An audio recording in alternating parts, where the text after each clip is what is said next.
Thời gian qua, Nga liên tục hứng chịu các đợt tập kích bằng UAV mới nhất.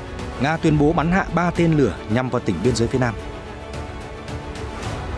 Theo Viện Nghiên cứu Chiến tranh, Ukraine có thể đang rút quân dần để làm kiệt quệ lực lượng Nga.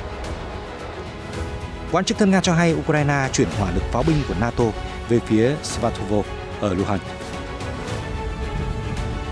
Đáng chú ý, Kiev dự đoán Nga và Ukraine sắp bước vào trận chiến quyết định.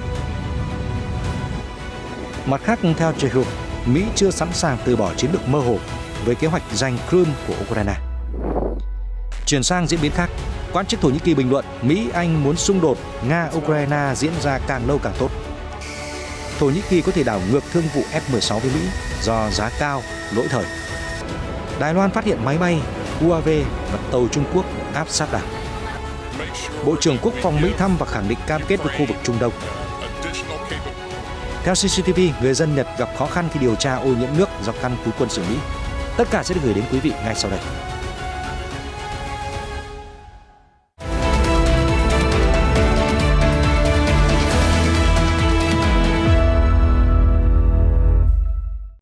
Quý vị đang theo dõi chương trình tin quốc tế phát sóng ngày 7 tháng 3. Thưa quý vị, báo Kiev Independent ngày 6 tháng 3 đưa tin, lực lượng đặc nhiệm Kraken của Ukraine xác nhận đã phá hủy một tháp canh quân sự trên lãnh thổ Nga bằng máy bay không người lái. Thông tin xuất hiện sau khi Moscow tuyên bố đã siết chặt an ninh quốc gia sau khi ngăn chặn các cuộc tấn công bằng UAV ở nhiều nơi trên lãnh thổ. Cũng liên quan đến tình hình của Nga, Reuters đưa tin ít nhất là một người bị thương sau khi Nga bắn hạ 3 tên lửa nhằm vào khu vực Belgorod, vùng biên giới phía nam của nước này vào ngày 6 tháng 3, thông báo được thống đốc Belgorod đưa ra. Thống đốc Vyacheslav Gladkov thông báo trên Telegram rằng các mảnh vỡ rơi xuống đã làm đứt một số đường dây điện gần thị trấn Novy-Oskol, nhưng toàn bộ thiệt hại vẫn chưa được xác định. Quan chức này nói thêm, ít nhất một người bị thương do mảnh vỡ của tên lửa. Theo Reuters, thống đốc Belgorod không nói liệu bên nào có thể đứng sau vụ tập kích tên lửa này, nhưng trước đây ông đã từng cáo buộc lực lượng Ukraine thực hiện những vụ tấn công qua biên giới tương tự. Belgorod giáp với tỉnh Kharkiv của Ukraine. Khu vực này đã nhiều lần bị tập kích kể từ khi Nga phát động chiến dịch quân sự ở Ukraine hồi năm ngoái. Trong khi đó, Kiev không bao giờ công khai nhận trách nhiệm về các vụ tập kích vào trong lãnh thổ Nga hay vùng lãnh thổ do Nga kiểm soát ở Ukraine.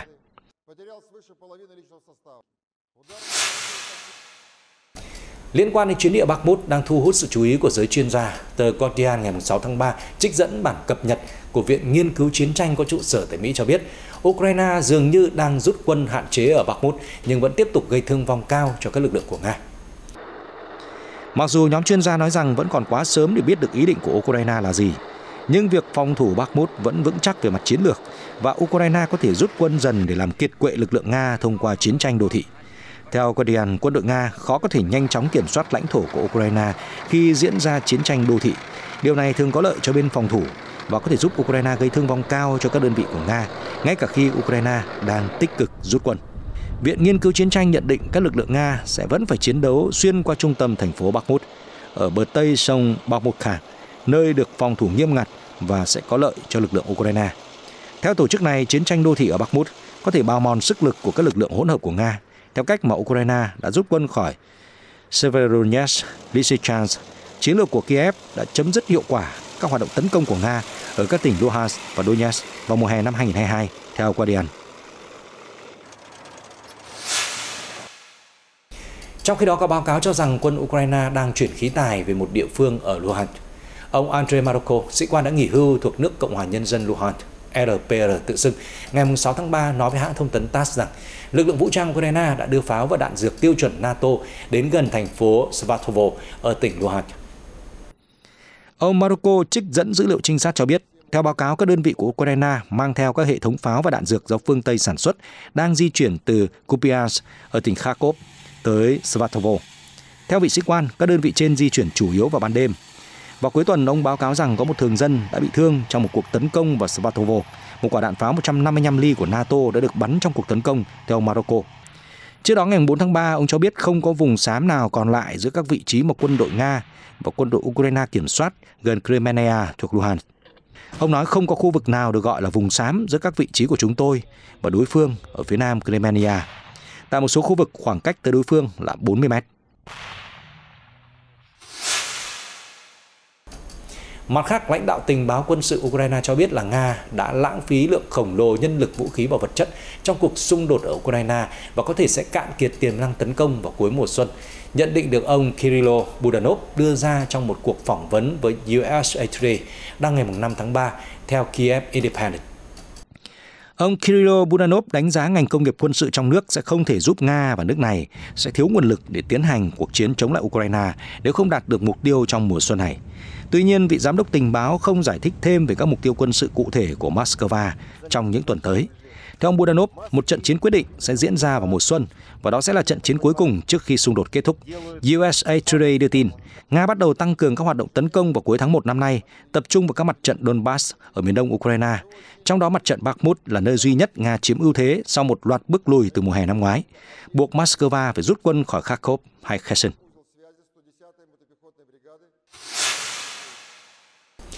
Về phía Mỹ, tờ The Hill viết trong một bài bình luận ngày 5 tháng 3 rằng chính quyền Mỹ hiện không sẵn sàng ủng hộ một cách rõ ràng về kế hoạch kiểm soát Crimea của Ukraine. Hãng thông tấn TASS trích bình luận cho rằng Washington cố gắng tránh công khai nêu rõ quan điểm về vấn đề này. Theo bài báo của The Hill, chính quyền Tổng thống Joe Biden đang để ngỏ vấn đề Crimea.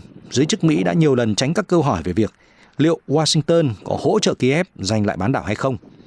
Mặc dù các quan chức Mỹ đã nói rằng Washington sẽ hỗ trợ Ukraine để giành chiến thắng, nhưng họ không sẵn sàng ủng hộ tham vọng của Kiev ở Crimea. Bài báo viết lưu ý rằng điều này một phần là do sự cần thiết của vũ khí hạng nặng để khôi phục quyền kiểm soát đối với bán đảo, bao gồm tên lửa tầm xa, xe tăng và máy bay. Bài bình luận lưu ý rằng các nhà lập pháp Mỹ đã yêu cầu chính quyền làm rõ lập trường của họ đối với Crimea, nhưng các quan chức đã chọn tuân theo chiến lược mơ hồ. Đặc biệt, đây là cách tiếp cận của Cố vấn An ninh Quốc gia Jake Sullivan. Theo TASS, Chris Chivis, cựu sĩ quan tình báo quốc gia Mỹ ở châu Âu nhận định, họ có thể tin rằng việc để Crimea chịu rủi ro cũng mang lại giá trị nhằm gây áp lực buộc Nga ngồi vào bàn đàm phán. Có thể điều đó đang thúc đẩy chính sách của họ. Ngay cả các quan chức tin rằng không có khả năng Crimea sẽ được trả lại cho Ukraine về mặt quân sự. Sau phong trào Maidan năm 2014, Nga đã triển khai lực lượng quân sự tới kiểm soát Crimea. Moscow sau đó tổ chức trưng cầu dân ý và sáp nhập bán đảo vào lãnh thổ. Một số nước phương Tây lên án hành động này của Nga và áp đặt nhiều lệnh trừng phạt kinh tế với Moscow.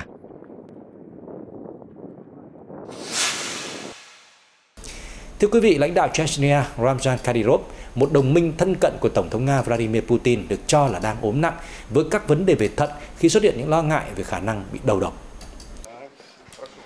Được biết, ông Kadyrov là một trong những đồng minh thân cận nhất của Tổng thống Putin. Vào tháng 10 năm trước, Tổng thống Putin đã thăng cấp cho ông Kadyrov lên hàm đại tá trong lực lượng vệ binh quốc gia Nga. Theo thông tin hôm 4 tháng 3 từ hãng tin Metro, ông Kadyrov được cho là đã triệu tập một bác sĩ hàng đầu từ các tiểu vương quốc Ả Rập Thống Nhất vì nhà lãnh đạo Chechnya không tin tưởng các bác sĩ ở Moscow. Nguồn tin từ phe đối lập của Điện Kremlin cho rằng bệnh thận là nguyên nhân khiến ông Kadyrov bất ngờ vắng mặt khi Tổng thống Putin phát biểu về tình trạng quốc gia hôm 12 tháng 2. Đồng thời gần đây, ông Kadyrov cũng xuất hiện trên phương tiện truyền thông với vẻ ngoài cồng kềnh hơn so với bình thường. Nhiều nhận định cho rằng ông Kadyrov có thể đã bị đầu độc. Một trường hợp tương tự như đối tác thân cận của ông là Thiếu tướng Avdiy Alodinov, người đã qua đời vào tháng trước với đồn đoán về âm mưu ám sát. Nhà báo người Kazakhstan Achamat Machanov trích dẫn các nguồn tin riêng cho rằng ông Kadyrov có thể bị bệnh nan y với nguyên nhân là bị đầu độc. Nhà báo Machanov cho biết là trưởng khoa thận học của UAE, tiến sĩ Yashi Ibrahim Anshahat, một bác sĩ nổi tiếng với 30 năm kinh nghiệm, đã đến Grozny, thủ đô của Chechnya. Chuyên môn của giáo sư này là thận học, lọc máu, cấy ghép và suy thận cấp. Tình trạng của ông Kadyrov được cho là rất xấu và có vấn đề nghiêm trọng về thận. Trong khi đó, nhân vật đối lập lưu vong của Điện Kremlin Leonid Nepshlin cũng xác nhận thông tin này. Ông Nepshlin cho biết là nhà lãnh đạo Chechnya đang được điều trị ở UAE. Trước đó, trong thời gian ông Kadyrov ở Chechnya, một bác sĩ chuyên khoa thận từ Abu Dhabi đã đến để thực hiện phương pháp trị liệu riêng. Rõ ràng, ông Kadyrov không tin tưởng các bác sĩ của Nga. Lý do là các vấn đề về thận là một triệu chứng của ngộ độc, và đó là điều mà ông Kadyrov lo sợ. Ông Kadyrov đang có quá nhiều đối thủ là các tướng lĩnh có quyền tại Crimea. Cơ quan tình báo chịu trách nhiệm vụ đầu độc điệp viên hai mang Sergei Skripal ở Anh vào năm 2018, ông Nepshlin cho biết thêm. Được biết, từ khi xảy ra xung đột giữa Nga và Ukraine, nhà lãnh đạo Chechnya từng nhiều lần lên tiếng chỉ trích các kế hoạch tác chiến, nhất là những hoạt động của Bộ Quốc phòng Nga và một số tướng lĩnh. Vào tháng 9 năm trước, ông Kadyrov từng thúc giục Tổng thống Putin nên cân nhắc tuyên bố thiết quân luật ở các vùng lãnh thổ biên giới và sử dụng vũ khí hạt nhân năng suất thấp để thay đổi tình hình ở Ukraine. Một thông tin bên lề cuộc xung đột, một quan chức Thổ Nhĩ Kỳ nói với Sputnik vào ngày 6 tháng 3 rằng Mỹ và Anh không muốn Tổng thống Erdogan làm trung gian cho cuộc gặp giữa hai lãnh đạo Nga-Ukraine vì họ quan tâm đến xung đột ở Ukraine kéo dài càng lâu càng tốt. Kakri Ahan, một thành viên của Hội đồng Chính sách Đối ngoại và An ninh của Tổng thống Thổ Nhĩ Kỳ tuyên bố, Mỹ và Anh không muốn Tổng thống Ukraine và Nga đi cùng với Tổng thống Erdogan. Họ không muốn ba người này chụp chung một tấm hình. Họ muốn chiến sự diễn ra càng lâu càng tốt. Họ không nghĩ về tương lai của người dân Ukraine, không nghĩ về hòa bình. Đồng thời, quan chức Thổ Nhĩ Kỳ tin rằng ông Erdogan sẽ tiếp tục cố gắng đưa hai nhà lãnh đạo xích lại gần nhau. Tổng thống Erdogan là người duy nhất có thể tiếp cận với cả ông Putin và ông Zelensky, và tôi nghĩ rằng ông ấy có thể tìm cách để gắn kết họ lại với nhau, và kết quả cụ thể sẽ là một lệnh ngừng bắn, và tiếp đó có thể sẽ có một thỏa hiệp sau thương lượng ngoại giao, vị quan chức kết luận. Thổ Nhĩ Kỳ đã tổ chức các cuộc đàm phán giữa Nga và Ukraine trong giai đoạn đầu của xung đột vào hồi tháng 3 năm ngoái, nhưng tiến trình hòa bình không có tiến triển. Vào cuối tháng 9, ông Putin nói rằng Moscow vẫn sẵn sàng đàm phán với Kiev và kêu gọi Kiev chấm dứt các hành động thù địch. Về phần mình, Tổng thống Zelensky tuyên bố rằng Kiev chỉ sẵn sàng đối thoại với Moscow nếu một tổng thống khác lên nắm quyền ở Nga. Cũng theo vị quan chức Thổ Nhĩ Kỳ, nước này có thể sẽ đảo ngược quyết định mua máy bay chiến đấu F-16 của Mỹ do giá cao, trong khi công nghệ đã lỗi thời. Tuyên bố được ông Kakri Ahan nói với Sputnik vào ngày 6 tháng 3. Ông Kakri Ahan, thành viên Hội đồng Chính sách Đối ngoại và An ninh của Tổng thống Thổ Nhĩ Kỳ nói rằng, tôi tin rằng sau trận động đất vừa qua, Thổ Nhĩ Kỳ sẽ bỏ yêu cầu mua F-16 vì dự án này tốn tới 20 tỷ đô la Mỹ. Theo ông, chính phủ ở Ankara đã phạm sai lầm khi yêu cầu mua F-16 vì chúng rất đắt và lỗi thời, mà Quốc hội Mỹ còn chưa chịu gật đầu. Thổ Nhĩ Kỳ nên lập tức đưa ra quyết định không mua F-16 và đổi sang các loại khác, ví dụ F-35 như đã bàn bạc. Chúng tôi còn có các lựa chọn khác như máy bay của Trung Quốc, loại này đã được bán cho Pakistan, hay có máy bay của Nga và máy bay chiến đấu Eurofighter của châu Âu, ông Ahan nói. Vào cuối tháng 2 vừa qua, Ngoại trưởng Mỹ Antony Blinken nói rằng nước này không thể bán máy bay chiến đấu F-16 cho Thổ Nhĩ Kỳ mà không có sự chấp thuận của Quốc hội Mỹ. Trước đó, ngày 18 tháng 1, Ngoại trưởng Thổ Nhĩ Kỳ Mevlut Cavusoglu cho biết là Ankara hy vọng sẽ cùng Washington vượt qua những khó khăn về F-16, đồng thời lưu ý rằng thương vụ mua bán này phù hợp với lợi ích chiến lược chung của cả hai nước. Chuyển sang tình hình các khu vực khác, Cơ quan phòng vệ Đài Loan ngày 6 tháng 3 báo cáo là có 10 máy bay và 4 tàu của Quân đội Giải phóng Nhân dân Trung Quốc trong khu vực tiếp giáp với hòn đảo vào khoảng 6 giờ sáng, theo hãng thông tấn TASS. Theo đó, một máy bay trinh sát Y-8 và một máy bay không người lái UAV tầm xa BZK-005 đã đi vào vùng nhận dạng phòng không của Đài Loan. Đáp lại, Đài Bắc đã phát cảnh báo vô tuyến và triển khai hệ thống phòng không. Trước đó, Reuters cho hay khi phát biểu khai mạc cuộc họp thường niên của Quốc hội Trung Quốc hôm 5 tháng 3, Thủ tướng Lý Khắc Cường khẳng định Bắc Kinh luôn tuân thủ nguyên tắc một Trung Quốc. Theo đó, Đài Loan là một phần của Trung Quốc và chính phủ nên thực hiện các chính sách để giải quyết vấn đề Đài Loan, với những bước đi kiên quyết nhằm mục tiêu thống nhất đất nước. Sau phát biểu của Thủ tướng Lý Khắc Cường, Hội đồng hoạch định chính sách về Trung Quốc của Đài Loan cho rằng Bắc Kinh nên đối mặt với thực tế rằng hai bên eo biển Đài Loan không có mối quan hệ phụ thuộc. Trung Quốc nên giải quyết các vấn đề xuyên eo biển một cách thực tế, dựa trên các nguyên tắc hợp lý, bình đẳng và tôn trọng lẫn nhau, để tạo điều kiện cho các hoạt động tương tác khác trong tương lai, Hội đồng cho biết thêm. Theo Reuters, từ trước đến nay, Trung Quốc luôn tuyên bố Đài Loan là lãnh thổ thuộc về đại lục. Trong 3 năm qua, Bắc Kinh đã tăng cường hoạt động quân sự gần Đài Loan để đáp trả hành động cung cấp vũ khí và hậu thuẫn quốc tế của Mỹ cho hòn đảo này.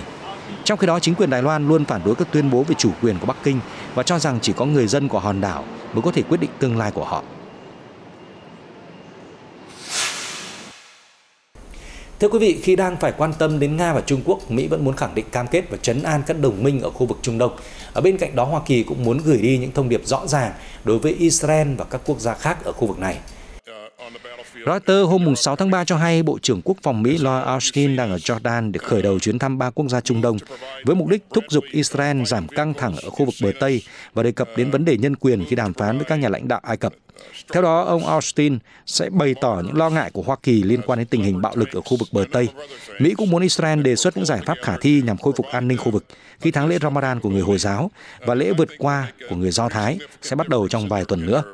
Ông Austin cũng sẵn sàng gửi thông điệp về nhân quyền đến Ai Cập khi Tổng thống Abdel Fattah al-Sisi đã tiến hành một cuộc đàn áp kéo dài đối với những người bất đồng chính kiến nhằm loại trừ các nhà phê bình tự do cũng như những người theo đạo Hồi. Bên cạnh đó, ông Lloyd Austin sẽ khẳng định cam kết lâu dài của Mỹ đối với khu vực Trung Đông, đồng thời đảm bảo Hoa Kỳ sẽ tiếp tục hỗ trợ các quốc gia đối tác trong lĩnh vực quốc phòng. Theo Reuters, Trung Đông có ý nghĩa quan trọng đối với Mỹ, một phần vì vai trò ngày càng tăng của Trung Quốc ở khu vực này. Thời gian qua, mối quan hệ giữa Trung Quốc và các nước Trung Đông đã được mở rộng dưới hình thức đa dạng hóa kinh tế khu vực, khiến Hoa Kỳ ngày càng lo ngại về sự tham gia của Trung Quốc vào việc xây dựng các cơ sở hạ tầng nhạy cảm ở vùng vịnh, nhất là ở các tiểu vương quốc Ả Rập Thống Nhất. Được biết từ trước đến nay, Mỹ vẫn có vai trò quan trọng ở Trung Đông với lực lượng khoảng 30.000 binh sĩ. Mặc dù vậy, sự nghi ngờ của các quốc gia Trung Đông đối với Mỹ đã xuất hiện từ khoảng 10 năm trước khi lãnh đạo các quốc gia vùng vịnh bị sốc bởi chính quyền Tổng thống Obama bỏ rơi Tổng thống Ai Cập Hosni Mubarak trong cuộc nổi dậy mùa xuân Ả Rập năm 2011. Đến năm 2021, Hoa Kỳ đã rút những binh sĩ cuối cùng khỏi Afghanistan, khiến cho quốc gia này rơi vào tình trạng hỗn loạn, càng làm dấy lên câu hỏi về những cam kết của Mỹ đối với khu vực Trung Đông. Thưa quý vị, Mỹ đang chuẩn bị thắt chặt quy định đầu tư ra nước ngoài của các doanh nghiệp nhằm hạn chế khả năng Trung Quốc tiếp cận công nghệ và tăng cường năng lực quân sự. Tờ El País của Tây Ban Nha cho hay.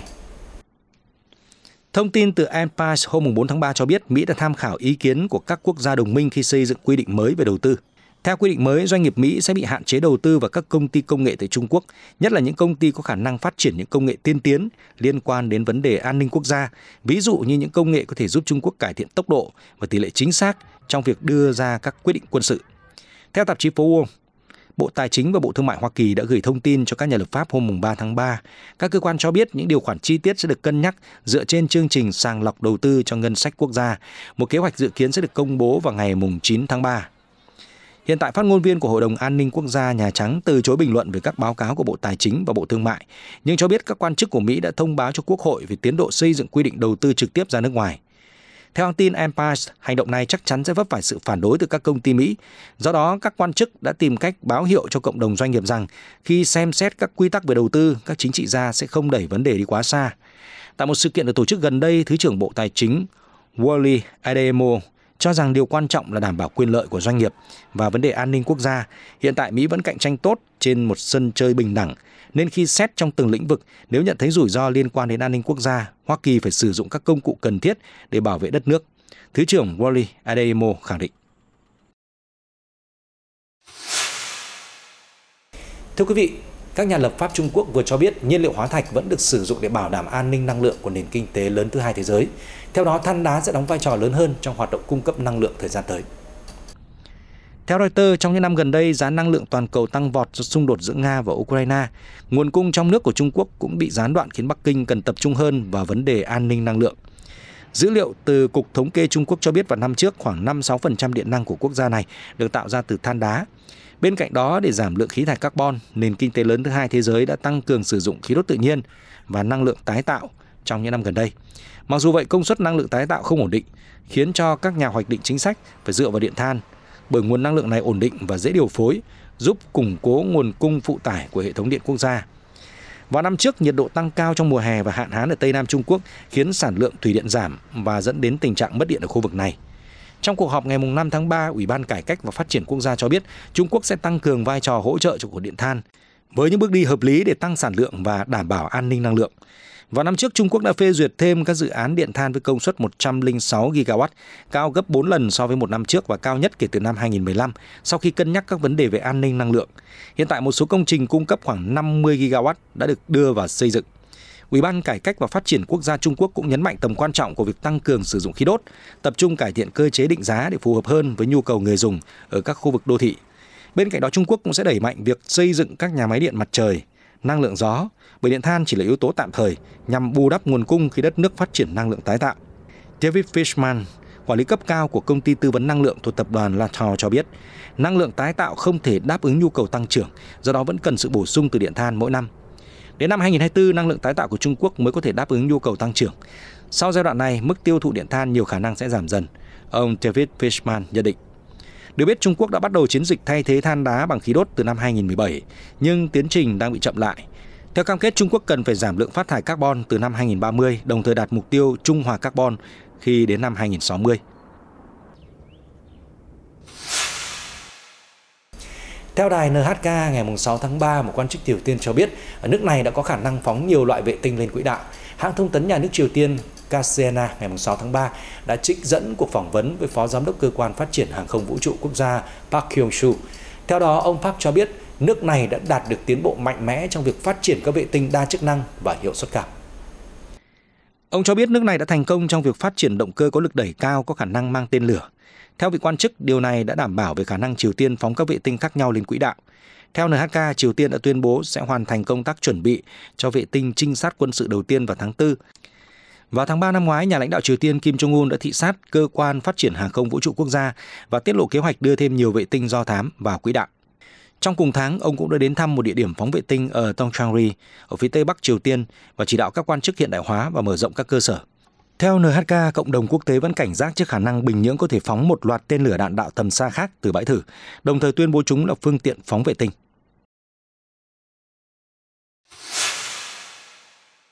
Thưa quý vị, theo đài Trung Quốc CCTV, đã nhiều năm qua, người dân Nhật Bản ở tỉnh Okinawa đã đấu tranh chống ô nhiễm nước do các căn cứ quân sự của Mỹ gây ra, nhưng vẫn chưa có kết quả. Nguyên nhân vì sao? Xin mời quý vị tiếp tục theo dõi chương trình để tìm hiểu. Người dân địa phương đã kêu gọi chính phủ gửi các chuyên gia đến căn cứ quân sự của Mỹ để điều tra, nhưng không có kết quả. Vì theo thỏa thuận về tình trạng lực lượng giữa Mỹ và Nhật Bản, quân đội Mỹ có đặc quyền trong các căn cứ quân sự ở Nhật Bản. Điều đó sẽ gây khó dễ cho người Nhật muốn đến căn cứ để điều tra, theo CCTV. Theo giới chuyên gia Nhật Bản, các vấn đề ô nhiễm tương tự cũng tồn tại trong các căn cứ quân sự ở Mỹ và Bộ Quốc phòng Mỹ đã tiến hành điều tra ô nhiễm đất tại khoảng 700 cơ sở nước này. Tuy nhiên, quân đội Mỹ đã không chú ý đến những vấn đề và ô nhiễm tương tự mà họ mang đến cho Nhật Bản, CCTV cho biết thêm. Các thông tin đã được tiết lộ ở Mỹ, các biện pháp cũng đã được thực hiện, trong khi ở Nhật Bản, phản ứng cần thiết lại chậm trễ. Đây là một vấn đề nghiêm trọng. Tại sao các biện pháp đối phó tương tự không được thực hiện ở Nhật Bản? Có phải vì căn cứ quân sự ở Nhật Bản nên họ không cần quan tâm? Tôi thực sự nghi ngờ về điều này. Ông Koji Harada, phó giáo sư trường y tế công cộng thuộc Đại học Kyoto cho biết. Tuy nhiên, theo CCTV, bất chấp sự thờ ơ của quân đội Mỹ đối với vấn đề ô nhiễm, người dân Nhật Bản vẫn quyết tâm điều tra sự thật và ngăn chặn tình trạng ô nhiễm. Masaru Miyagi, ủy viên Hội đồng thành phố Ginowan cho biết, quân đội Mỹ đã che giấu sự thật. Chúng tôi phải tiếp tục điều tra xem chất fluorua hữu cơ đến từ đâu và ai phải chịu trách nhiệm. Trong khi đó, theo Tobin Yukeran, cựu thành viên Hạ viện Nhật Bản, chính phủ Nhật Bản nên nỗ lực hết sức để bảo vệ công dân. Nhưng họ chỉ nói một cách lấy lệ là họ đã yêu cầu Mỹ điều tra. Việc họ không hành động là không thể chấp nhận, Tobin Yukeran nói thêm. Ishatubaru, ủy viên Hội đồng thành phố Ginowan nói với đài CCTV, vấn đề ô nhiễm nước liên quan nhiều đến căn cứ quân sự của Mỹ. Để người dân ở tỉnh Okinawa và thành phố Ginowan được uống nước an toàn, chúng tôi sẽ tiếp tục điều tra nguyên nhân và trách nhiệm gây ô nhiễm.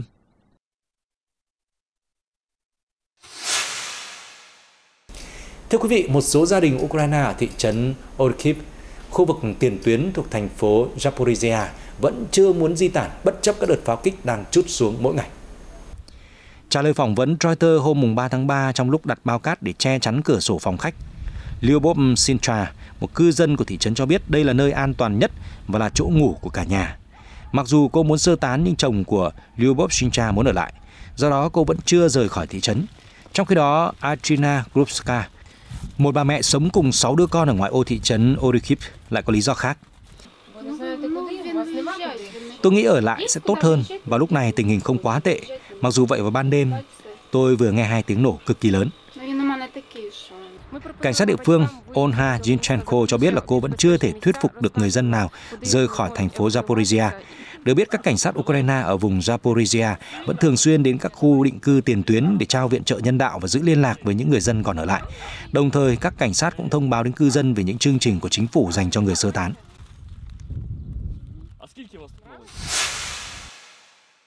Tổng thống Pháp Emmanuel Macron hôm 4 tháng 3 đã cam kết viện trợ 34 triệu euro, tương đương 36 triệu đô la Mỹ, cho khu vực xung đột ở phía đông Congo.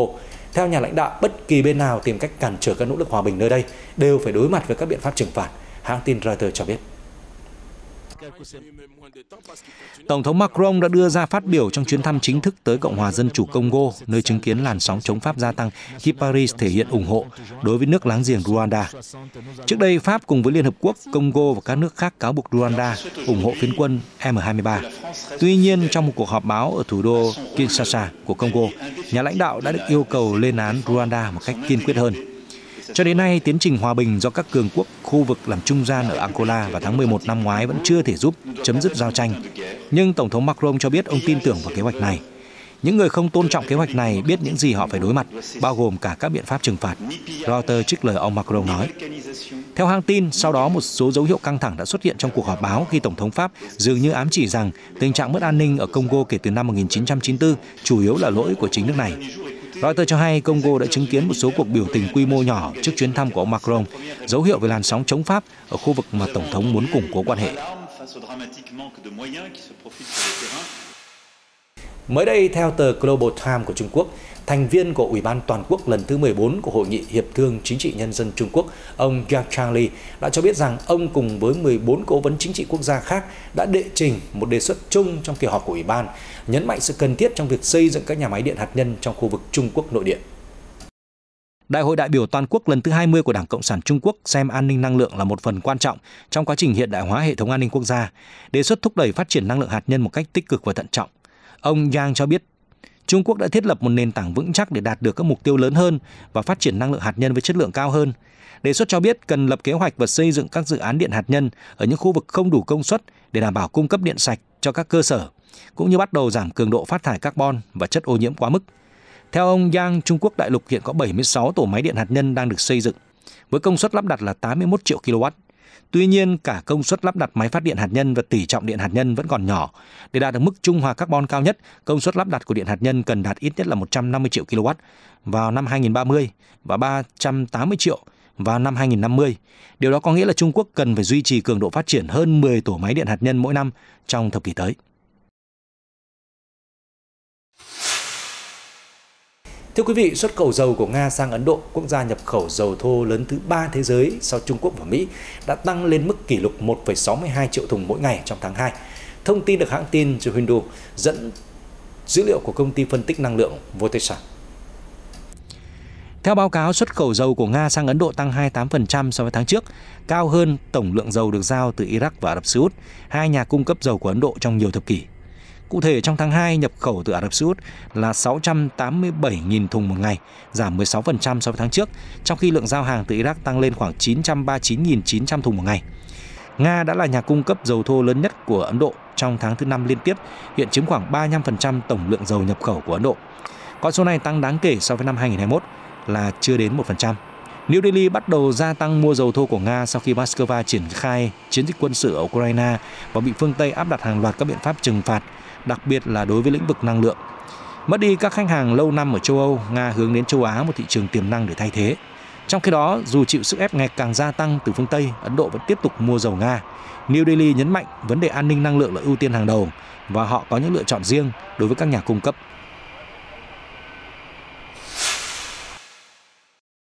Trung Quốc sẽ hoàn tất xây dựng hơn 2,9 triệu trạm phát sóng 5G vào cuối năm 2023. Bộ trưởng Bộ Công nghiệp và Công nghệ Thông tin Jin Chuanglong mới đây cho biết, Trung Quốc hiện có hơn 2,34 triệu trạm phát 5G và số lượng người dùng điện thoại di động 5G đã vượt qua con số 575 triệu. Công nghệ 5G được ứng dụng rộng rãi trong nền kinh tế, nổi bật nhất là trong các lĩnh vực như khai thác mỏ, cung cấp điện và chế tạo máy bay phản lực cỡ lớn. Quốc gia này có kế hoạch bổ sung khoảng 600.000 trạm phát Internet trong năm nay và mở rộng vùng phủ sóng dịch vụ 5G ở các vùng nông thôn và khu công nghiệp. Ông Jin cho biết thêm Trung Quốc sẽ nỗ lực thúc đẩy ứng dụng 5G trong công nghiệp, đặc biệt là trong sản xuất, với kế hoạch xây dựng hơn 10.000 nhà máy 5G trong giai đoạn kế hoạch 5 năm lần thứ 14, 2021-2025. Chưa dừng lại ở đó, việc nghiên cứu và phát triển 6G cũng sẽ được đẩy nhanh dựa trên lợi thế của thị trường siêu lớn và hệ thống công nghiệp đầy đủ của Trung Quốc. Phát triển mạnh công nghệ hiện đại là một chủ đề nổi bật trong các cuộc họp thường niên của Đại hội đại biểu Nhân dân toàn quốc và Hội nghị Hiệp thương Chính trị Nhân dân Trung Quốc.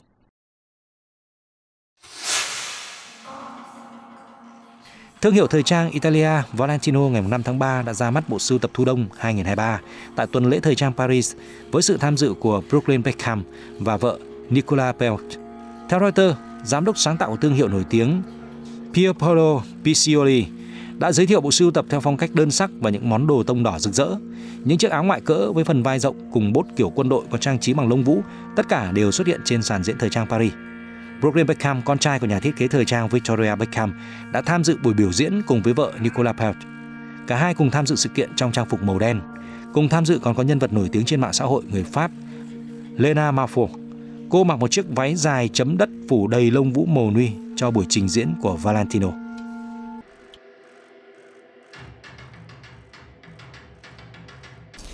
Chương trình tin quốc tế đến đây là kết thúc. Chúng tôi sẽ tiếp tục cập nhật những diễn biến nổi bật về tình hình thế giới các chương trình sau. Xin kính chào tạm biệt và hẹn gặp lại.